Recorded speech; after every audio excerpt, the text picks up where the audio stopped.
नमस्कार, मैं कुमार रविंद्र। दोस्तों, अभी हम बैठे हैं अखिल भारतीय और सम्राट अशोक समता परिषद के राष्ट्रीय अध्यक्ष प्रोफेसर विजय कुशवाहा के साथ। इनसे हम प्रधानमंत्री नरेंद्र मोदी के विदेश दौरे पर कुछ चर्चा करेंगे, लेकिन इसके पहले कि आइए हम इनसे कुछ परिचय प्राप्त करें। सर नमस्कार। नमस्कार। केआर न्यूज के दर्शकों को और देशवासियों को बहुत बहुत शुभकामना है, नमस्कार है, प्रणाम है कि आपने हमको बुलाया। इसके लिए आपको बहुत बहुत धन्यवाद। केआर न्यूज को बहुत बहुत धन्यवाद। कुमार रविंद्र जी को भी बहुत बहुत धन्यवाद। सर, हम आज चर्चा ये करेंगे कि प्रधानमंत्री नरेंद्र मोदी जी जब जब विदेश जाते हैं तो वहाँ बोलते हैं कि हम बुद्ध के देश से आए हैं और हम युद्ध नहीं चाहते हैं। हम लोग युद्ध प्रिय नहीं हैं, हम बुद्ध प्रिय हैं। इस पर आपकी क्या प्रतिक्रिया हो सकती है? रविंद्र बाबू, भारत का प्रधानमंत्री कोई भी हो, जब भी विदेश जाता है तो उसकी विदेश नीति होती है और भारत का विदेश नीति बौद्धिज्म पर आधारित है। पंचशील पर, बुद्ध का जो पंचशील है, प्रज्ञाशील, करुणा, सत्य और अहिंसा, इसी पर आधारित है। तो कोई भी प्रधानमंत्री जाएगा, नरेंद्र मोदी जी जाएं चाहे जो भी जाए, मुर्मू भी गई थी, महामहिम राष्ट्रपति महिला जो हैं अभी हमारे यहाँ, वो द्रौपदी मुर्मू जी, वो भी गए विदेश में। तो उन्होंने भी कहा कि मैं बुद्ध की धरती से आई हूँ, मैं शांति प्रिय हूँ, मैं बुद्ध की धरती से हूँ, मुझे युद्ध प्रिय नहीं हम लोग हैं, हमारा देश युद्ध प्रिय नहीं है, युद्ध नहीं चाहता है। तो ये तो पंचशील में है और पंचशील जब तक है भारत का विदेश नीति मजबूत रहेगा। अब प्रश्न उठता है कि मोदी जी विदेशी मंच पर बोलते हैं कुछ और यहाँ बोलते हैं कुछ। यह एक राजनीति उनकी है जिस पर कोई अडिग रहने की उनकी बात नहीं। उनको सत्ता और कुर्सी बस इतना ही जानते हैं, सत्ता और कुर्सी के सिवा वो नहीं जानते हैं और हमेशा नाटक करते रहते हैं। मूल रूप से वो आरएसएस के विंग हैं। आरएसएस वर्ण व्यवस्था पर आधारित है। आरएसएस वर्णाश्रम धर्म को मानता है। आरएसएस मनुस्मृति को मानता है। नरेंद्र मोदी जी भी वही मानते हैं, लेकिन उनकी मजबूरी है। इस देश का बहुजन जाग गया है। शिक्षा बाबा साहब के संविधान के चलते बढ़ रही है। उनको कोई गुंजाइश नहीं है मोदी जी को कि अब वर्ण व्यवस्था पर बोल करके सत्ता में रह सकें। यह एक कहा जाएगा कि जादूगरी है, या उसको कह सकते हैं हम कि राजनीति के एक स्टंट है। उसके सिवा मोदी जी के पास कुछ भी नहीं है। सर, पिछले दिनों उन्होंने बौद्धों के सम्मेलन में कहा था कि मेरा जन्म स्थान गुजरात है, जहां बौद्धों का बहुत बड़ा केंद्र था। मोदी जी बहुत कम सच बोलते हैं, लेकिन सच को बहुत दिनों तक कोई ढक कर नहीं रह सकता। पूरा देश जब बौद्धमय था तो गुजरात भी भारत में है, तो फिर इसमें कोई आश्चर्य की बात नहीं है। लेकिन सवाल होता है कि बुद्ध का जो विचार था, बुद्धिज्म है, वह है व्यवहारिक, ज्ञान की बात करता है, अंधविश्वास की बात नहीं करता है।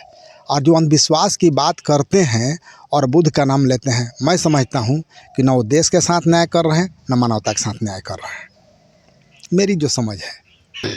सर, जब भारत बुद्ध का देश था तो राष्ट्रपति द्रौपदी मुर्मू जब राष्ट्रपति बनी तो उनको राष्ट्रपति भवन में प्रवेश पूर्व उनका मंत्रोच्चार क्यों किया गया? प्रश्न ये उठता है कि जिस सत्ता में है नरेंद्र मोदी जी, वो भारत के संविधान को रियल रूप से मानता नहीं है। आरएसएस आज भी नहीं मानता है, इसलिए 400 पार का नारा दिया ताकि इस संविधान को बदलकर मनुस्मृति को लागू कर दिया जाए। और मनुस्मृति में गैर ब्राह्मणों को कोई भी अधिकार, धार्मिक अधिकार, सामाजिक अधिकार, राजनीतिक अधिकार, आर्थिक अधिकार नहीं दिया गया है। सभी कृपा पात्र हैं, चाहे वो क्षत्रिय हों, वैश्य हों, शूद्र हों, उनके कृपा पात्र हैं। यहाँ तक कि राजा भी उनके कृपा पात्र हैं। तो उसमें यही हुआ जबकि 1771 में इस पर अंग्रेज रोक लगा दिया था। 1771 में शुद्धिकरण पर रोक लगाया गया था, क्योंकि शुद्धिकरण के नाम पर जब किसी भी गैर ब्राह्मण, खास करके जो मूल निवासी थे, उनकी शादियां होती थी तो लड़की को शुद्धिकरण के नाम पर ब्राह्मण के घरों में ले जाया जाता था। और क्या करते थे 21 दिन तक, 3 से 21 दिन तक इस विषय पर बोलना शर्म की बात है। कौन सा शुद्धिकरण? और जब इनका महिला यदि शुद्धिकरण हुआ तो नारी को तो वे लोग हमेशा मनुस्मृति में नारी का स्थान शूद्रा के रूप में है। वह स्वर्ग जाने के रास्ते में यह दोजक है, माने नरक का द्वार है महिला, जबकि सभी लोग उसी से जन्म लिए हैं, सभी लोग उसी से जन्म लेंगे भी और ले भी रहे हैं। लेकिन हमेशा नारी को ब्राह्मणवादी वर्ण व्यवस्था में नीचा दिखाया गया है। जबकि जब बुद्ध का देश लोग कहते हैं, बुद्ध के देश से आए हैं, तो कानून तो बौद्धिज्म होना चाहिए, समता समानता होना चाहिए। नारी एक माँ है किसी की, तो नारी का सम्मान तो जननी के रूप में होना चाहिए। और जो नारी का सम्मान नहीं करता जो धर्म, वह कभी भी अपनी भारत माता को या राष्ट्र को या जननी जन्मभूमि से कहने का उनको कोई अधिकार नहीं है। एक गलत बात है और बहुत दुख हुआ। यदि नारी का था उसमें भी भेद हुआ। जब द्रौपदी मुर्मू के पहले भी एक राष्ट्रपति हुई थी, क्या उनका क्यों नहीं किया गया? क्यों नहीं? प्रतिभा सिंह पाटिल जी को क्यों नहीं किया गया? उनका भी होना चाहिए था। तो ये तो दर्शा रहा है कि मोदी जी के राज मोदी जी का नहीं चलता। मोदी जी सत्ता में हैं, सत्ता की कुर्सी पर हैं, अपने व्यवसायी मित्रों को भला कर रहे हैं, धन संपदा को एक जगह इकट्ठा करा रहे हैं, ताकि फिर जो किसान हो, चाहे किसी जाति का हो, मजदूर हो, चाहे किसी जाति या धर्म का हो, उसको कंगाल बना दिया जाए और लिखा जाए भारत सोने का चिड़िया। क्योंकि 4, 5, 10, 20 जो उद्योगपति होंगे, 100, 200, 1000, 2000, वही लोग इस पर राज करेंगे, उन्हीं लोग का इतिहास लिखा जाएगा। उसी को हम लोग भारत की सोने की चिड़िया कहेंगे, क्योंकि इतिहास बदलने में तेज है। मोदी जी खुद इतिहास बदलते हैं। मोदी जी ऐसे हैं कि गोरखनाथ और कबीरदास को एक समय में जन्म दिला दिए, जबकि दोनों के उम्र में 400 वर्षों का अंतर है, गैप है। तो ये तो जिस धर्म को मानते हैं लोग, जिसे सनातन आज कहा जा रहा है, जो भी वो तो गल्प पर आधारित है। सत्य पर आधारित होता तो एक संत कहता कि 400 वर्ष पहले, दूसरा संत नहीं कहता 600 वर्ष पहले, कोई नहीं कहता कि 300 वर्ष पहले, कोई नहीं कहता 8,000 वर्ष पहले या 8 लाख वर्ष पहले। जो मन करता है, जो मुंह से निकल गया वो धर्म हो गया। ब्राह्मणे मुखे धर्मना। प्रोफेसर साहब, जैसा कि आप बता रहे हैं, उस हिसाब से ये 2 शंकराचार्य हैं, एक निश्चलानंद सरस्वती और दूसरा मुक्तेश्वरानंद। तो क्या ये दोनों बुद्ध और बुद्ध के संदेशों को अपमान कर रहे हैं? सबसे बड़ी बात है, बुद्ध इतिहास पुरुष है, गल्प पुरुष नहीं है। बुद्ध के जन्म से लेकर मृत्यु तक का इतिहास है। और ये 2 शंकराचार्य पता नहीं देश को अपमानित कर रहे हैं, अपने धर्म का अपमान कर रहे हैं, या बुद्ध और उनके वंशजों का अपमान कर रहे हैं। पता नहीं चल रहा है कि लोग कहाँ से विद्वान हो गए, कौन सा किताब पढ़ लिए। दोनों ने कहा है कि जो बुद्ध थे, प्रचंड जो शुरू के बुद्ध थे, वो विष्णु का अवतार थे, विष्णु का अवतार थे। बताइए कि बुद्ध जो शुरू के थे, जब बुद्ध ने खुद अवतारवाद का विरोध किया, माना नहीं, उन्होंने पुनर्जन्म का भी खारिज किया, उन्होंने आत्मा परमात्मा के अस्तित्व को भी खारिज कर दिया, तो विष्णु का अवतार कैसे हो गए? ये लोग किसी को कुछ बना सकते हैं अपनी दुकान चलाने के लिए, या धर्म का व्यवसाय बना लिए लोग, ताकि आराम से हमारा समाज और हमारे लोग खा सकें। ये सभी लोग कुमारिल भट्ट के चेला हैं। कुमारिल भट्ट ने इस देश का सर्वनाश कर दिया। पहले लोग बुद्ध के पास जाते हैं, बुद्ध का ज्ञान वहाँ के संग से ले लेते हैं, और उसके बाद आ करके उसको बर्बाद करते, जैसे कुमारिल भट्ट ने किया। शंकराचार्य के बारे में मुक्तेश्वरानंद जी ने कहा है, बड़ी शर्म की बात है, बहुत हमको कष्ट है, क्योंकि मैं भी शाक्यवंशी हूँ, मैं भी मौर्यवंशी हूँ, मुझे भी अपने बाप दादा का सम्मान का ख्याल रहता है। चाहे कोई कितना भी पढ़ लिख जाए, अपने वजूद को, अपनी धरती को कभी छोड़ नहीं सकता, उसका अपमान बर्दाश्त नहीं कर सकता है। इन्होंने कहा कि बुद्ध जो हुए थे, दूसरा जो बुद्ध हुए थे, वो शंकराचार्य के समय में हुए थे, आदि शंकराचार्य तो हुए थे। और इस आदमी ने, शंकराचार्य ने इनको नेपाल तक खदेड़ा था, शास्त्रार्थ के लिए भाग गए थे, इसीलिए नेपाल तक हिंदू धर्म की स्थापना हुई। 844 या कुछ में जन्म हुआ था उनका, 700 कुछ ईस्वी में जन्म हुआ कुमारिल भट्ट का। कुमारिल भट्ट के चेला थे, पहले ही छद्म रूप लगा के लाए, प्रछन्न बुद्ध बन करके ज्ञान उन्होंने प्राप्त किया। लेकिन अपनी जाति का जो कर्म कांड है, वैदिक कर्म कांड, उसके लिए इन्होंने सारा कुकर्म किया। और ये बताइए कि यह पूरे इतिहास के साथ और पूरे बुद्ध का अपमान है, इसका मतलब विश्व का अपमान है, इसका मतलब भारत का अपमान है और प्रधानमंत्री जी का भी अपमान है। प्रधानमंत्री जी से मैं मांग करता हूँ कि इस पर एक्शन लें, अन्यथा हम लोग, हमारे वंश के लोग कोई चूड़ी नहीं पहने हैं।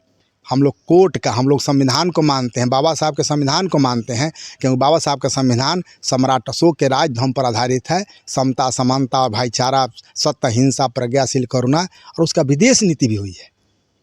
आज क्या स्थिति हो गई है, अराजकता सब जगह फैल गई है। जो मन करता है, कोई कहता है कि गोमूत्र फलाना, कोई कहता है कि लहसुन अति सुअर के नाखून से पैदा हुआ और प्याज उसके मल से पैदा हुआ। क्या यहाँ पर मोदी जी एक तरफ बुद्ध का नाम लेते हैं, जाते हैं तो कहते हैं कि हम, माने कि हमारा घर के बगल में ही यहाँ बहुत बड़ा केंद्र था, बौद्ध केंद्र, क्या यही शिक्षा लिए थे? लगाम नहीं लगा सकते हैं?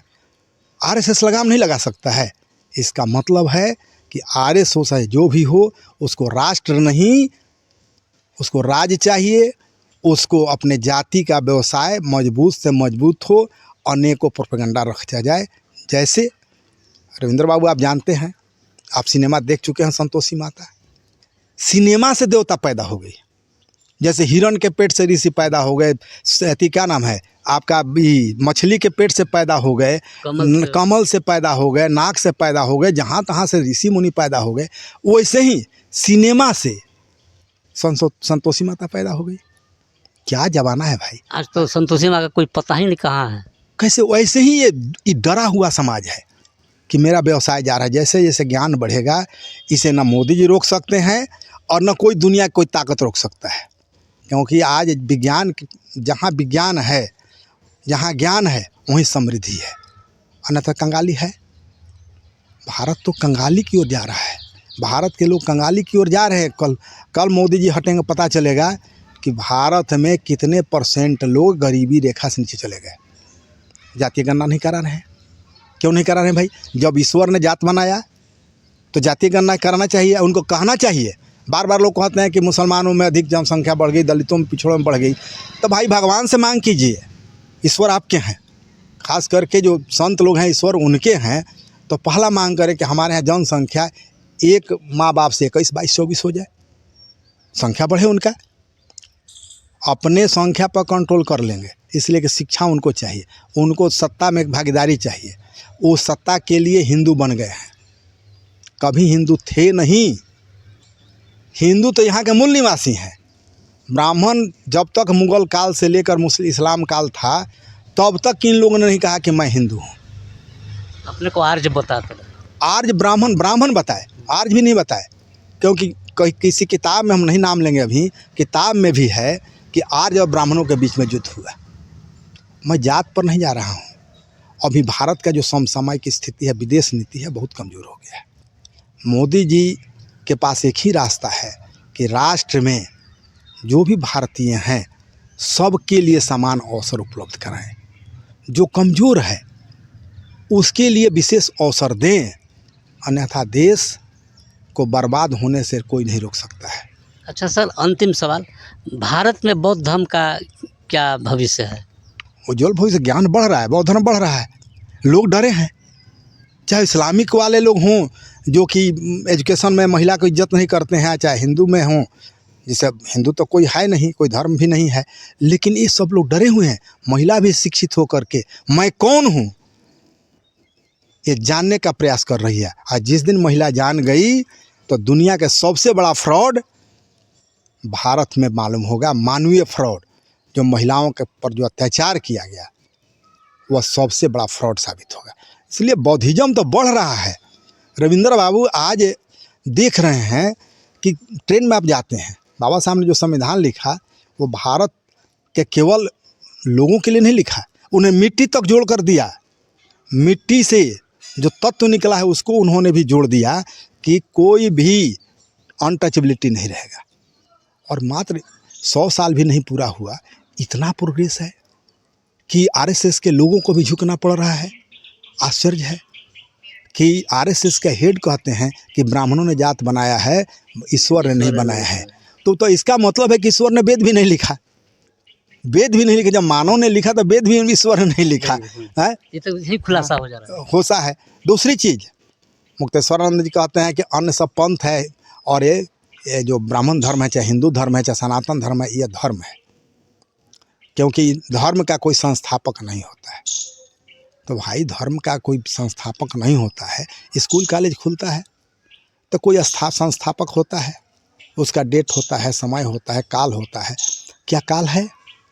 कोई काल नहीं है। जब ये साफ बोल दिए कि बुद्ध को खदेड़े शंकराचार्य जी, जबकि मीमांसा का जो मीमांसा दर्शन है उसके पहले जैमिनी जी थे, उसके जैमिनी जी के बाद उत्तर मीमांसा काल आया। क्यों आया? क्योंकि ब्राह्मणों द्वारा लिखा गया है उपनिषद में ही कर्म कांड और अंधविश्वास जग पर प्रतिबंध लगा दिया था। लिखा तो उन्हीं लोग के द्वारा गया है ना। समय समय पर गलतियां जो हुई उसमें सुधार भी हुआ, लेकिन खासकर इस्लामिक काल में ही रामायण की रचना हो, रामचरितमानस की रचना हो, सूरसागर सुख सागर की रचना हो, और सबको ढकने के लिए आया एक बहुत बड़ा, विश्व में कहीं नहीं है, विश्व में किसी भी इतिहास में, किसी भी लिटरेचर में नहीं है, भक्ति काल। भक्ति काल में सारा देवताओं का उपज हुआ। वाल्मीकि जी यदि कभी भी बता दिया जाए कि हिंदू के जो आज वर्ण व्यवस्था में श्रेष्ठ मानते हैं अपने को, इस्लाम से लड़ाई लड़े हुए लोग, ये तो बौद्ध धर्म को समाप्त करने के लिए लड़े।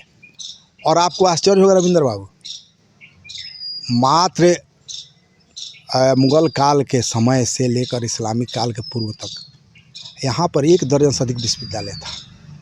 नालंदा विश्वविद्यालय कहता है बख्तियार खिलजी ने किया, लेकिन अन्य 11 विश्वविद्यालय तक्षशिला किसने नष्ट किया? सबको किसने नष्ट किया? कि 1857 में पहला यूनिवर्सिटी अंग्रेज को खोलना पड़ा, और जब शिक्षा का अधिकार सबको दिया तब ब्राह्मणों ने विरोध करना शुरू किया। उसके पहले तो यही लोग सब अफसर थे। आज आज़ादी के समय भी देखिए तो उसी वर्ग के लोग सब उसके करता धरता थे। तो ये देशभक्त कैसे हो गए और शूद्र कैसे देशद्रोही हो गए? बताइए आप। तो इस कहने का मतलब है कि आने वाला बुद्ध का भविष्य अच्छा है, बुद्ध धर्म का। पूरे विश्व में शांति चाहिए तब बुद्ध के शरण में जाना होगा। बुद्ध कोई नाम नहीं, बुद्ध ज्ञान का नाम है। सिद्धार्थ नाम था उनका। बुद्ध तो ज्ञान है, विज्ञान है, और विज्ञान के शरण में आज पूरा यूरोप का 80% लोग नहीं मतलब रखते हैं कि गिरजाघर कहाँ जाना है और क्या करना है क्या नहीं। कितने गिरजाघर बन रहे हैं, यहाँ मंदिर रोज बन रहा है। स्कूल में चंदा लोग नहीं देते हैं बनाने के लिए, मंदिर में लोग देते हैं, दान कर देते हैं। अभी अडानी जी गए, अंबानी जी गए, 5 करोड़ मंदिर में दिए। किसी कैंसर हॉस्पिटल में क्यों नहीं दिए? देना चाहिए था। तो ये सब चीज़ मोदी जी क्या कह रहे हैं और क्या नहीं कह रहे हैं ये जनता जान रही है। पिछड़ा वर्ग बन करके पिछड़ों की हत्या, नौकरी से लेकर सब जगह कराए, और सुप्रीम कोर्ट, सबसे बड़ी बात है, सुप्रीम कोर्ट मिला हुआ है। जब नियम बना हुआ था 93 में जो आरक्षण लागू हुआ, तो जो मेरिट में आएंगे पिछड़े वर्ग, दलित वर्ग के लोग, तो मेरिट में जनरल में चले जाएंगे। सुप्रीम कोर्ट ने क्या किया कि रोक लगा दिया। देखा कि अरे तो जनरल में वही लोग अधिकार है, पढ़ रहा है।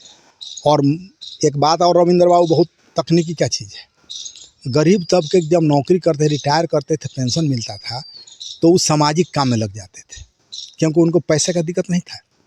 पेंशन को रोक दिया वाजपेयी जी ने। रोज़ मीटिंग होती है, और मैं ओपन कहता हूँ कि RSS वैदिक धर्म और ब्राह्मणों को व्यवसाय के लिए सुरक्षित रखने के लिए बना है। हिंदू हिंदू कहने से वह हिंदू के लिए कुछ नहीं करता है। हिंदू तो केवल पॉलिटिकल शब्द उनका है, लेकिन आज जितने देख लीजिए प्रमुख पद पर RSS के, वो राष्ट्रवादी कैसे, जो जातिवादी राष्ट्रवादी कैसे हो सकता है? जिसमें जात पहले है वो राष्ट्र कैसे आ सकता है? ये सब बहुत सोचनीय विषय है। सोचनीय विषय राष्ट्र के लोग सोच रहे हैं। अब बाबा साहब का संविधान किसी को कोई माई का लाल नहीं है जो ख़त्म करेगा। लेकिन अंतिम बात मैं कह देना चाहता हूँ, मुक्तेश्वरानंद जी ने जो कहा है इसकी मैं खुलेआम आलोचना करता हूँ कि बुद्ध को खदेड़ करके ले गए थे शंकराचार्य जी 8वीं-9वीं सदी में।